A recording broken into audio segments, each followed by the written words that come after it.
This is a Nightline Friday night special.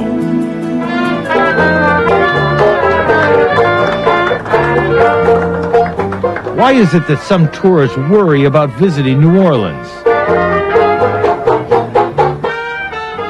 When they hear a story about they woke up in a hotel and one of their kidneys have been removed, and here they are packed in ice, you can notice what kind of problem that would pose for individuals that want to come here. What is it that had this journalist concerned? Some other people said, boy, it kind of looks like you stole Kurt Vonnegut's commencement speech. Why would the Smithsonian, the Museum of Natural History, study a Barbie doll? Now, you're not the guy that wrote the Barbie letter. No.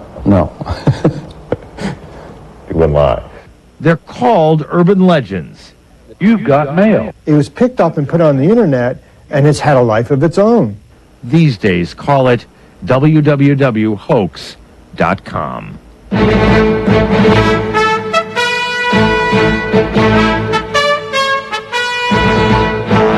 This is ABC News Nightline. Substituting for Ted Koppel and reporting from Washington, Aaron Brown. To explain tonight's broadcast, I must first tell you the story of the Gorskys. The Gorskys are important here. It seems that when Neil Armstrong was ending his historic moonwalk, the last words he spoke were, "Good luck, Mr. Gorsky." Well, for years after, people wondered what he meant by that. NASA received hundreds of phone calls, so did many reporters. Well, it turns out that the Gorskys lived next door to the Armstrongs when Neil was growing up. And one day, young Neil, while fetching a baseball that had rolled into the Gorskys' yard, heard the couple in an intimate moment. A somewhat agitated Mrs. Gorsky was heard to say to her overheated husband, "You want me to do what? Why, I'll do that to you when the kid next door walks on the moon." Hence, Neil Armstrong's cryptic message was his way of congratulating his old neighbor. This, of course, is a wonderful story. It solves a great mystery. Unfortunately, it's not true. Armstrong never said anything about the Gorskys while on the moon. But the story, and many people believe it still, has been around for years, and it experienced a revival of major proportions when it flashed across the internet. Oh, the internet myth. That's tonight's program, which is about the Gorskys too, and all their many siblings, which now include the entire graduating class at MIT.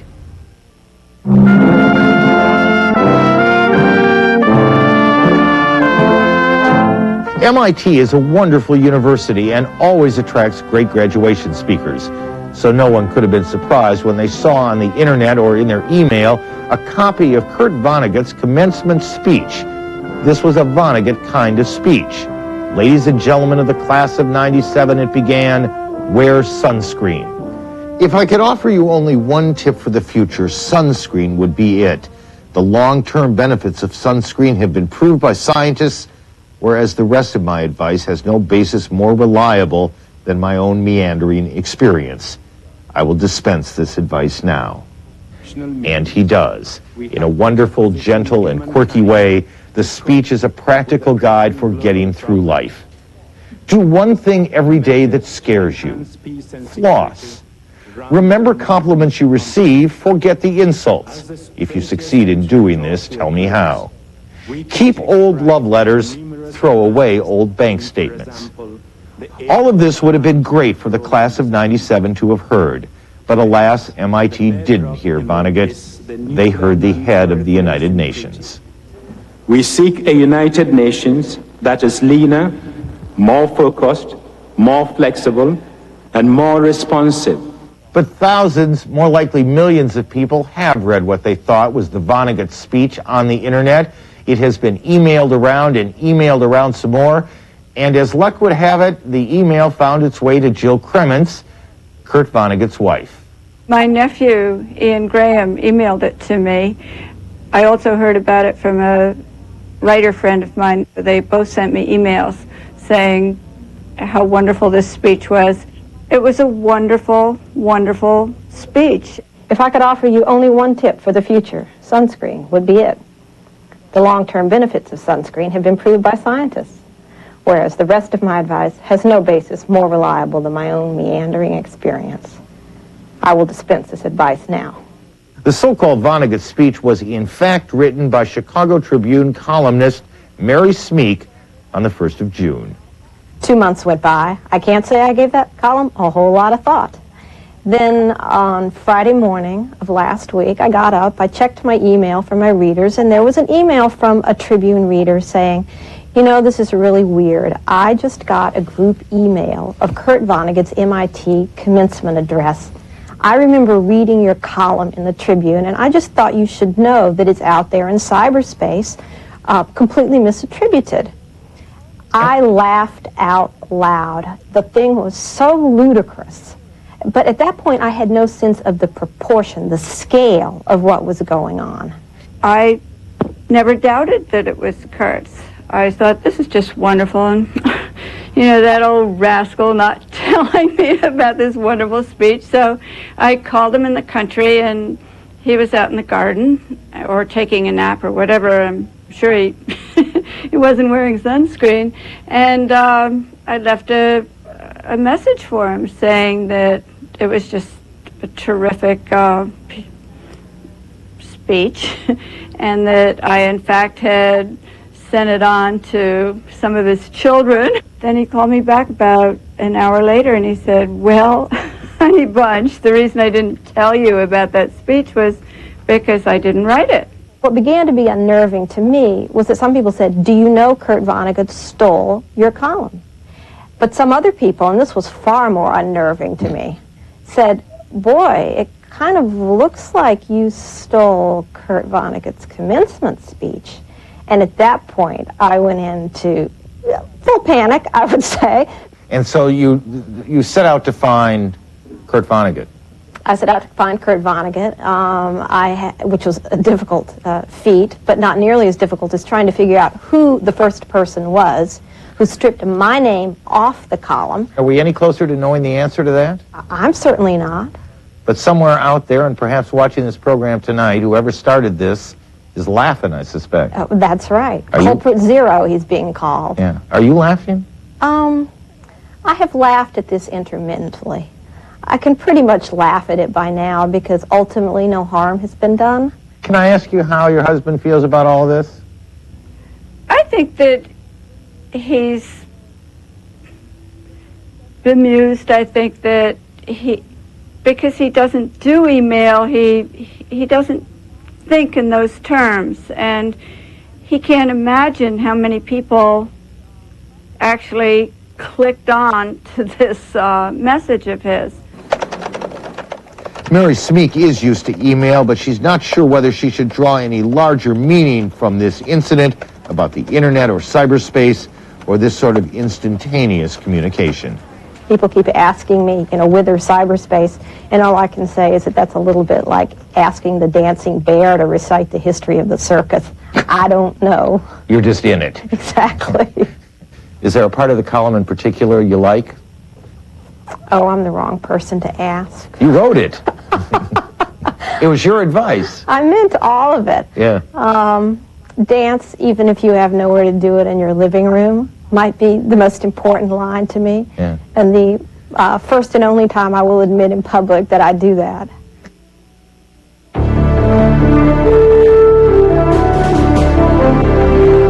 This is ABC News Nightline, brought to you by Nissan.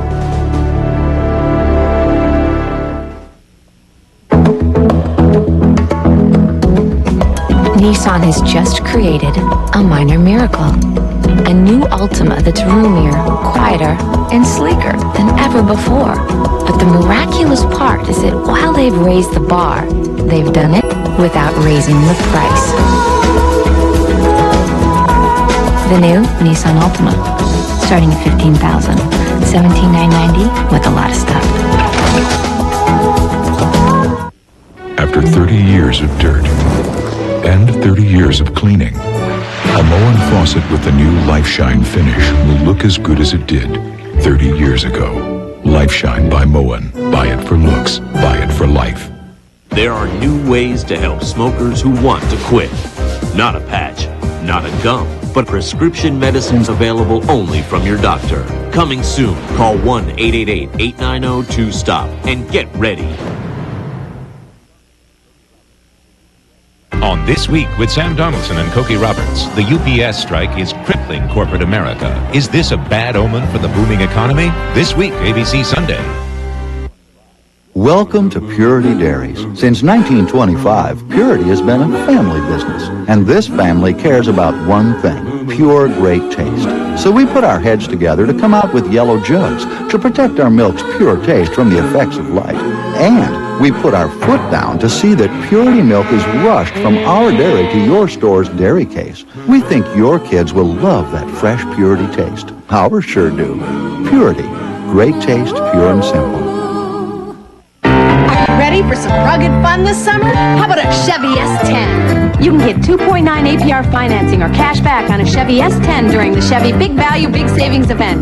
S10 is the only compact pickup to offer a third door, making getting in and out of the rugged outdoors so much easier. There's great offers on other outstanding cars and trucks, too. It's tough to argue with savings like that. There'll never be a better time to get a 97 Chevy than during the Chevy Big Value Big Savings event. It's big!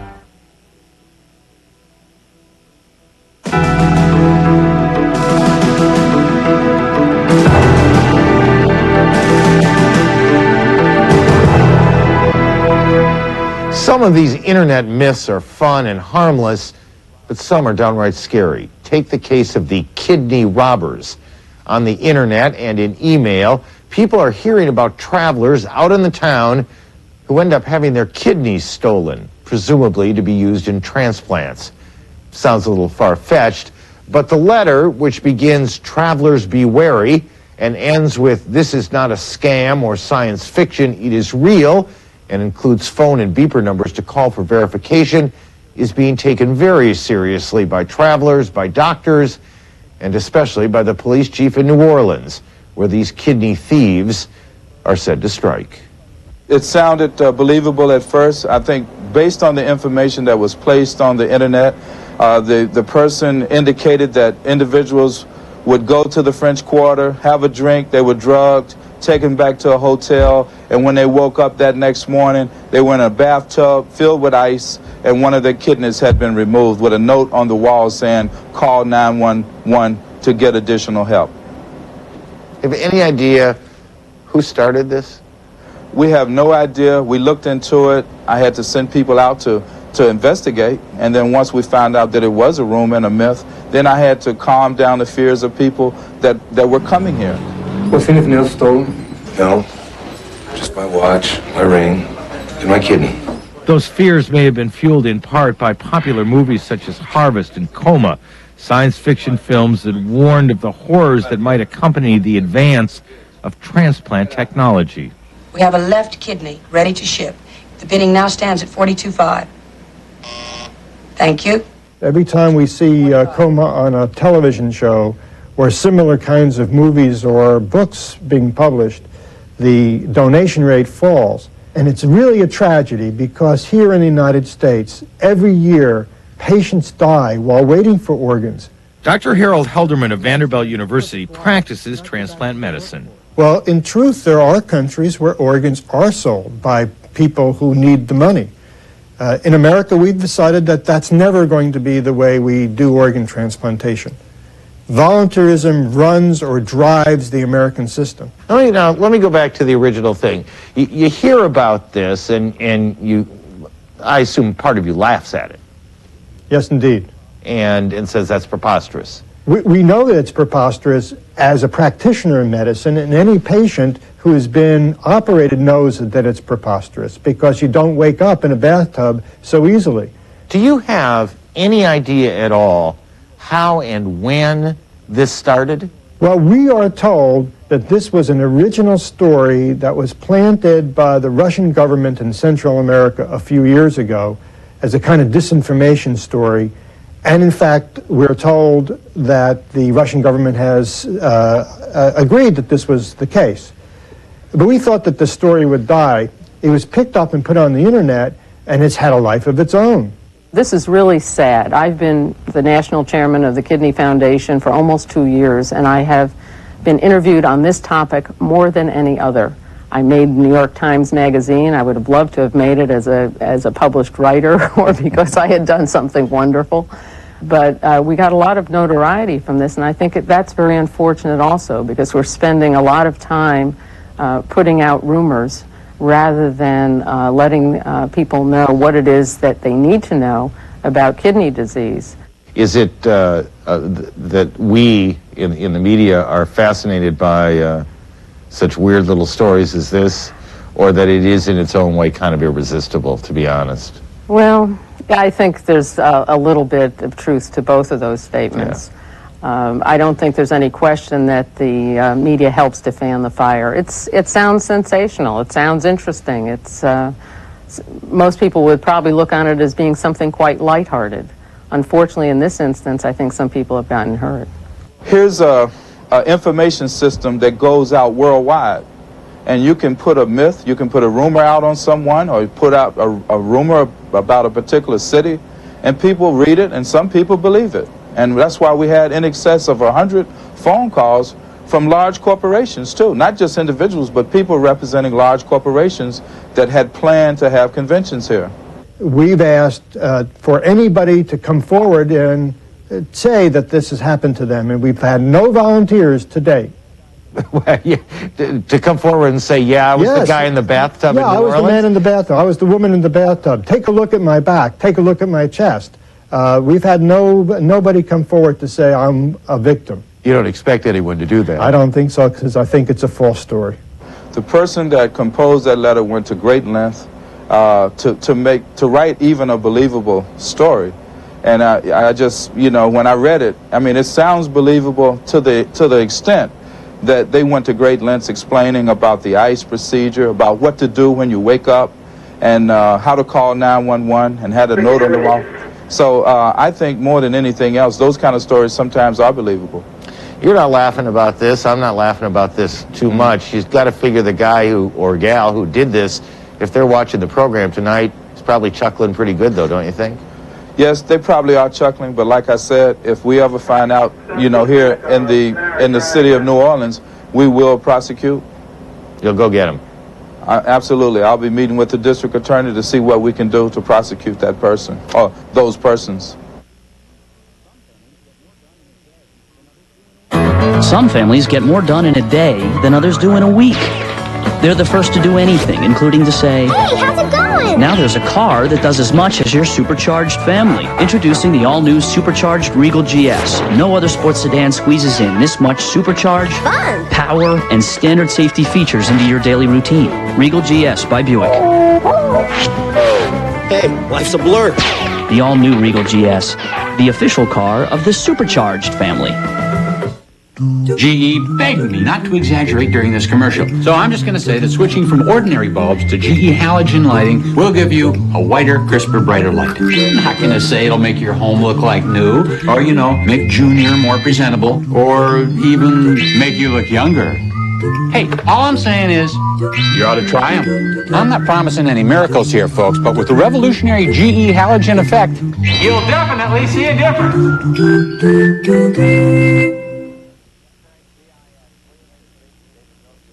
Tonight's BIS, William H. Macy, David Milch, Rita Rudner, and Jack Valenti. Under TV's letter-based ratings, will Baywatch be a double D? Politically Incorrect, coming up on ABC Late Night.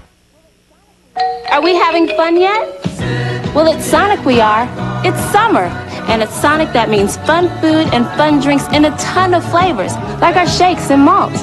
We still make them by hand. We even have a new peanut butter fudge shake. Right now at Sonic, any of our handmade shakes, along with a famous Sonic burger, is just $2.49. Sound like fun? We've been having fun all summer long. What are you waiting for?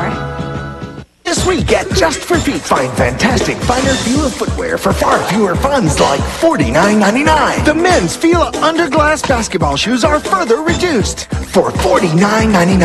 A hip look at a hot price. And the Fila Trap basketball shoes are now drastically reduced. Now only $39.99. Looking good and lower than ever. If your feet have found the fever for Fila, then you'll find them for less at Just for Feet if you hurry in fast. Just for Feet, when the 13th pair is free. Well, it's a big deal we're talking about. A big deal. Well, I only make big deals. Uh-oh. Better get Mako. For a big deal, get Maaco's Ambassador Paint for $189.95. We're losing everything we've got. Totaled out my car. Who can you call when you've got a problem? Mr. Turco, of course. Thank you very much. I appreciate it, Turco. Turco's getting it done. You did great. If you've got a problem, call 24-TURCO. He's only on News 2.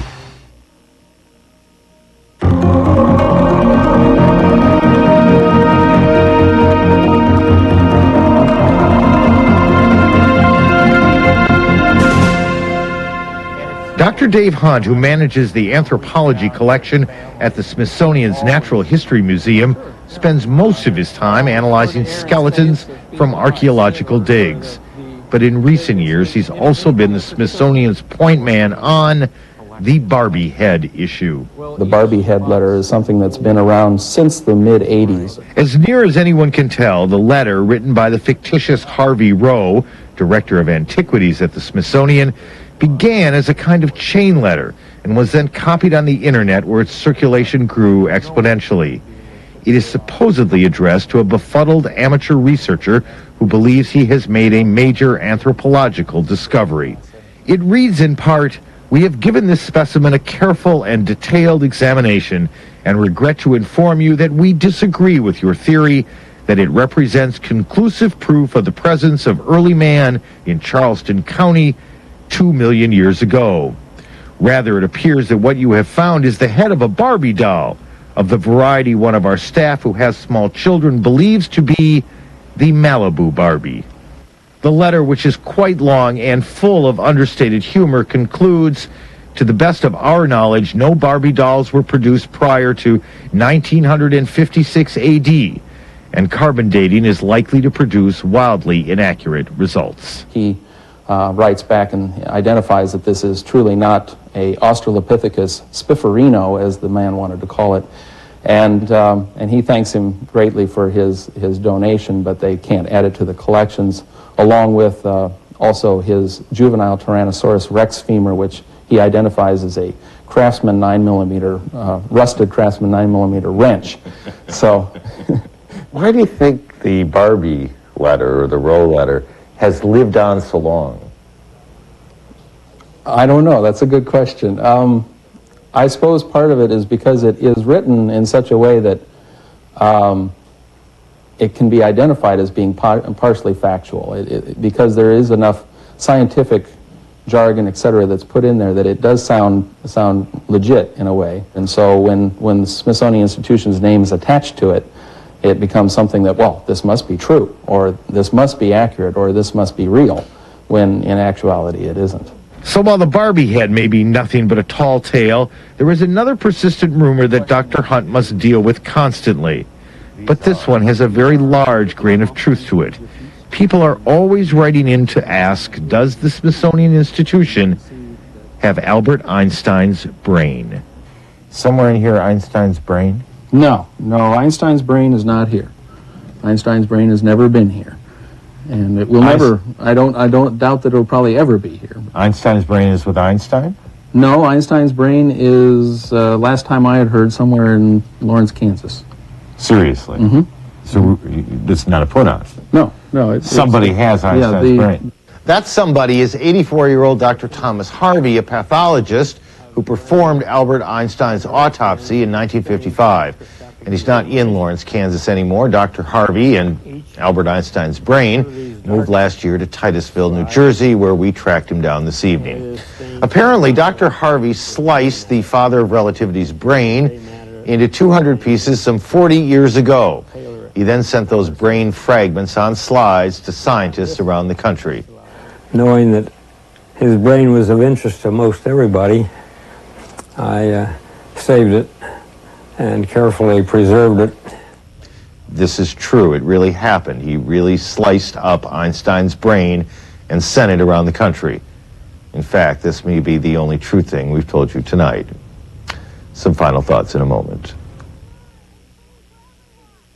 Come on, ice cream for everyone. Oh, none for me, thanks. Why? Dairy foods do a number on my stomach. You lactose intolerant? Huh? You know, gas, bloating. I get it too, but it's no problem anymore. Try this. Lactaid Ultra. One little caplet just before eating lets you digest dairy foods easily and naturally. Next time, let's go for milkshakes. With a little Lactaid Ultra on the side. Lactaid Ultra. Go on, enjoy dairy again. For real milk that's easier to digest, try Lactaid milk.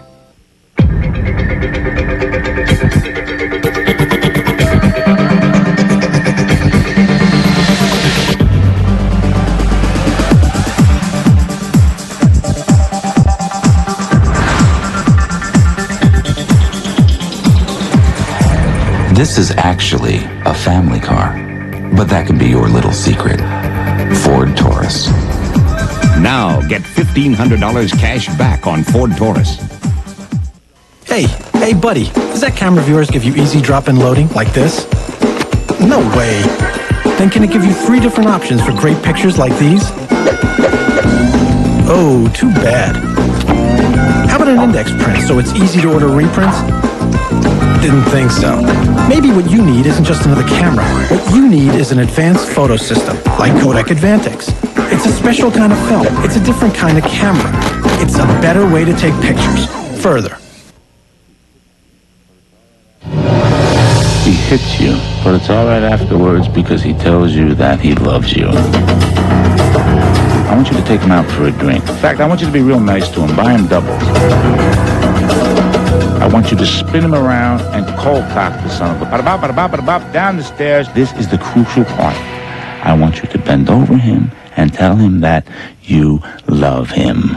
Robert Pastorelli, Cracker, coming this September to ABC.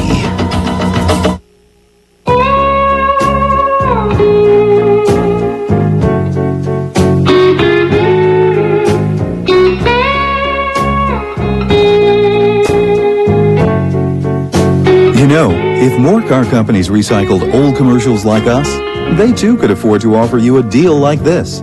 Get 2.9% APR financing or $1,250 cash back on Chevy Camaro. Only at the Chevy Big Value, Big Savings event. Finally, believe me, we don't want you to take this all too seriously. We don't. Most of the hoaxes are harmless, but some are not. And there are some lessons to be learned about the internet and all of us who use it. So we went back to Mary Smeek to talk about lessons during Hoax.com. I think this incident has made me feel the power of words in a way that I've never felt them before. And that maybe is only because these words have gone to so many people and gone to people in a way only the internet could deliver them. And is that scary somehow? It is a little scary in that, you know, when you write, you sit by yourself and you think your little thoughts and you type your little words and you don't focus too much on where they're going to go, who's going to read them, how people will react. And so to see the effect that words can have on people is unnerving. And this just happens to be my set of words that has this effect, but you think about what other sets of words, other things, other people write that could go out there on the internet and change the world. I mean, it really has made me think that a mass movement of some kind, good or bad, could be started out there on the internet.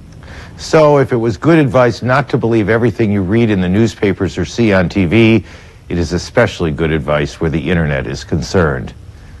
Oh, and one more thing. If you see Mr. Gorski, just wink. He'll know what you mean. That's our report for tonight. This week on Sunday, we hope you'll watch. I'm Aaron Brown in Washington for all of us at ABC News. Good night. Nightline is always on with abcnews.com. On the web or AOL.